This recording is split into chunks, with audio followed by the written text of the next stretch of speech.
화요일부터 룻기 말씀으로 함께 은혜 나누고 있습니다. 오늘은 3장 말씀들을 쭉 살펴보며 어떤 내용들이 있는지 함께 은혜 나누려 합니다.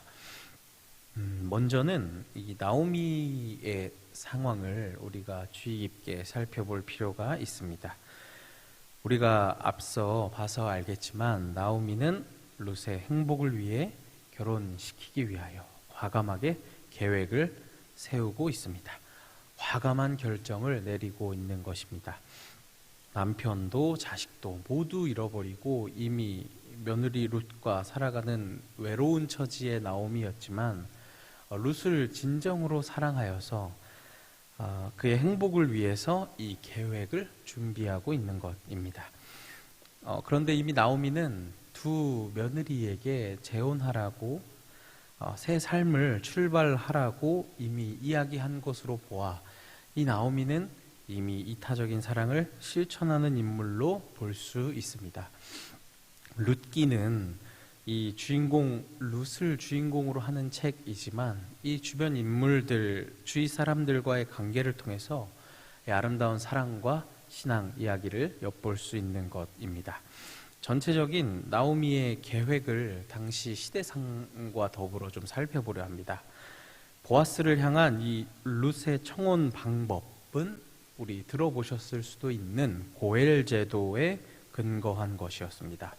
이 고엘 제도라는 것은 이 친족들을 중심으로 한 이 혈연 공동체, 즉 가족들, 친척들 혹은 그 가문에서 그 공동체를 유지하기 위해서 자신들이 모여서 서로를 돕고 보호하는 제도입니다. 예를 들면 친척이 억울한 살인을 당했을 때 대신 갚아주는 것, 자손이 없이 죽으면 결혼을 통해서 그 혈통을 이어주는 것, 재산을 잃었을 때 그 땅을 대신 사서 돌려주는 역할을 하는 것, 이런 사람 혹은 이런 제도를 고엘 제도라 이야기합니다. 룻과 나오미의 기업물을자로 등장하는 이 보아스는 기업물을자 고엘 제도의 주인공인 것입니다. 이 보아스가 상징하는 인물이 있죠. 누구겠습니까? 우리의 영원한 고엘이 되시는 예수 그리스도입니다. 예수님께서는 우리를 위해서 고엘의 역할을 이행하셨습니다. 목숨으로 우리의 죄값을 치르셨습니다. 예수님께서는 부요하시지만 가난하게 되심으로 우리를 부요하게 하신 분이십니다. 이러한 예수님께 감사와 찬양을 올려드리시는 저와 여러분들 되시기를 소망합니다. 다시 돌아와서 말씀을 차례대로 살펴보면 1절에 보시면 안식할 곳을 구하여 라고 나오미는 이야기합니다. 이 안식할 곳은 결혼을 통해 꾸려질 가정을 이야기합니다. 당시 고대 이스라엘뿐만 아니라 이 고대 세계에서 남성 중심의 사회였기 때문에 아들과 남편이 없는 그 여성들이 사회생활하기가 매우 힘들었고 신변에 대한 안전 보장이 어려웠습니다. 그래서 나오미는 이미 자신이 겪었던 이 어려운 삶을 룻은 겪지 않게 하려고 지금 마음을 먹은 것입니다. 2절에 마침 방법이 생각납니다. 옳거니 그러고 보니 오늘은 보리를 타작하는 날이로구나. 잘 아시겠지만 저는 사실 잘 모르지만 그 예전에 보면 아이가 오줌을 싸면 뒤집어 쓰고 소금을 받으러 다니는 그거인 것 같습니다. 그걸로 보리를 이렇게 키질하는 날이었던 것 같습니다. 근데 왜 하필 이 보리 키질을 저녁에 했는가? 이 팔레스타인 지역은 해가 질 때부터 서쪽에서 해풍이 불어왔기 때문입니다. 또한 이 밤은 뭔가 신비한 일이 일어나는 그런 시간대이기 때문입니다. 특별히 우리가 3절을 다시 한 번만 읽어보도록 하겠습니다. 룻기 3장 3절을 다시 한 번만 읽어보도록 하겠습니다. 시작. 그런즉 너는 목욕하고 기름을 바르고 의복을 입고 타작마당에 내려가서 그 사람에게 먹고 마시기를 다하기까지는 그에게 보이지 말고. 아멘. 나오미는 보아스를 만나게 하기 위해서 룻에게 내려갈 때에 목욕을 하고 기름을 바르고 의복을 입으라고 명령합니다. 목욕을 하고 화장품을 바르고 예쁜 옷을 입어라입니다. 당연히 보아스에게 깨끗하고 사랑스럽게 보이게 하기 위해서 단장하라는 것이었지만, 좀만 더 깊이 생각해 보면 이 지금 룻의 마음은 어땠겠습니까? 목욕을 하고 화장을 하고 옷을 챙겨 입는 룻의 마음, 아마 이 목욕을 하며 화장을 하며 이런 생각을 했을지도 모릅니다. 나오미가 알려준 계획을 찬찬히 한번 복기해 봤을 수도 있습니다. 앞으로 내가 어떻게 해야 될까 마음이 들어서 생각을 정리했을 것이고, 어쩌면 성공하지도 못할 이 계획에 대해서 걱정하는 마음이 들어 마음을 단단히 먹었을 수도 있습니다. 신랑을 맞이하기 위한 외적인 준비, 내적인 준비를 했던 것입니다. 우리 또한 이것과 같습니다. 신랑이신 예수 그리스도를 맞이할 준비가 저와 여러분 되셨습니까? 예수님께서는 비유로 이 준비하는 걸 말씀하십니다. 마태복음 22장 11절에서 13절을 보시면 제가 봉독해 드리겠습니다. 임금이 손님들을 보러 들어올새 거기서 예복을 입지 않는 한 사람을 보고 이르되 친구여 어찌하여 예복을 입지 않고 여기 들어왔느냐 하니 그가 아무 말도 못하거늘 임금이 사원들에게 말하되 그 손발을 묶어 바깥 어두운 데에 내 던지라. 혼인잔치 비유에 보면 임금님의 명령에 의해 손님들을 데려오게 됩니다. 그런데 예복을 입지 않은 사람이 등장합니다. 임금은 이 예복을 입지 않은 사람을 묶어서 어두운 곳에 내던져 버립니다. 재밌는 것은 계시록에 보면 이 옷에 관련된 말씀이 있습니다. 요한계시록 19장 8절에 보면 이런 구절이 있습니다. 그에게 빛나고 깨끗한 세마포 옷을 입도록 허락하셨으니 이 세마포 옷은 성도들의 옳은 행실이로다 하더라. 아멘. 성도들의 옳은 행실입니다. 우리 또한 신랑이신 예수 그리스도를 맞이하기 위해서 옳은 행실, 선한 행실로 준비되어야 하는 것입니다. 선한 삶, 윤리적인 삶, 이것을 넘어서서 성령으로 거듭나야 하는 것입니다.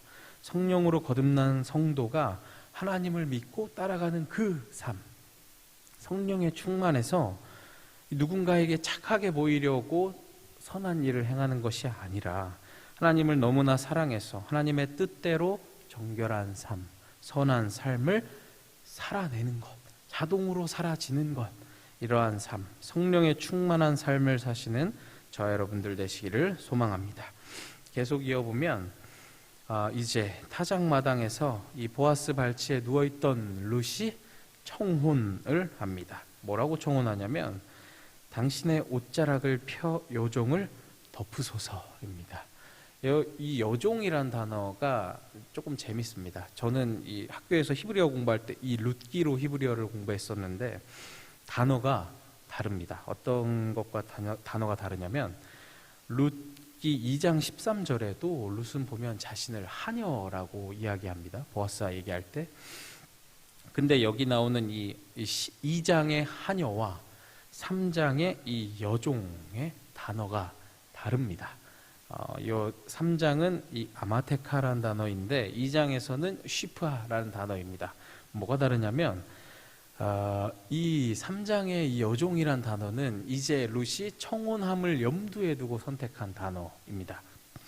이 아마라는 단어는 여종이긴 한데 2장에서 이 말한 이 쉬프하보다는 사회적으로 지위가 조금 높은 종인 것입니다. 부인이나 첩의 신분으로 들어갈 수 있는 종인 것입니다. 어쨌든 본인을 이렇게 청혼하기 위해서 이 단어를 선택해서 청혼을 하죠. 그녀는 보아스에게 고엘 제도를 들며 청혼을 합니다. 그 보아스가 나오미의 친척, 나오미의 남편 엘리멜렉의 친척이었기 때문입니다. 이제 보아스가 대답하죠. 10절에 보면 이렇게 얘기합니다. 내가 가난하건 부하건 젊은 자를 따르지 아니하였으니 내가 베푼 인애가 처음보다 나중이 더하니라. 이 말씀을 보니까 보아스는 나오미의 남편 엘리멜렉의 친척이었으니 적어도 룻에게는 시아버지 뻘 되는 연배였을 것으로 보입니다. 그것이 아니었다면 굳이 보아스가 여기서 이런 이야기를 하지 않았을 것이기 때문입니다. 룻, 내가 젊은 남자들에게 가지 않고 자유롭게 너를 위한 인생을, 새로운 삶을 시작할 수 있었지만 나오미와 죽은 남편의 혈통을 잇기 위해 나에게로 왔구나. 지금 이 이야기를 하고 있는 것 아니겠습니까? 부목사님께서 첫날 새벽에 설교하셨듯이 인생은 B와 D 사이의 C인 것입니다. 태어남과 죽음 사이의 선택인 것입니다. 나오미 룻은 지금 선택을 한 것이었습니다. 육체의 정욕 혹은 자신의 소망, 즐거움, 자유보다는 남은 가족을 생각해서 옳은 길, 바른 길, 하나님이 명령하신 길을 선택했던 것입니다. 그렇기에 칭찬을 받고 훗날 예수 그리스도의 족보에 그리스도의 조상이 되는 큰 영광을 얻게 된 것입니다. 성경에 보면 잘못된 선택을 해서 고통받는 사람들이 있습니다. 대표적으로는 삼손이 있습니다. 옳은 선택을 했던 사람도 있습니다. 대표적으로 요셉입니다. 이 옳은 선택을 한 요셉처럼 성령의 인도하심을 따라 살아가시며 옳은 길, 선한 길, 하나님께서 명령하시는 길을 선택하시는 저와 여러분들 되시기를 소망합니다. 마지막입니다. 룻이 이제 돌아옵니다. 청혼이 어떻게 됐는지 시어머니 나오미와 이야기를 나눕니다. 성경으로는 16절부터 말씀입니다. 보아스가 승낙하고 이 간밤에 어떤 일이 있었는지 시어머니 나오미와 이야기합니다. 우리가 주목해야 될 부분은 18절 마지막 부분입니다. 나오미가 뭐라 그러냐면 이 사건이 어떻게 될지 알기까지 앉아있으라 이야기합니다.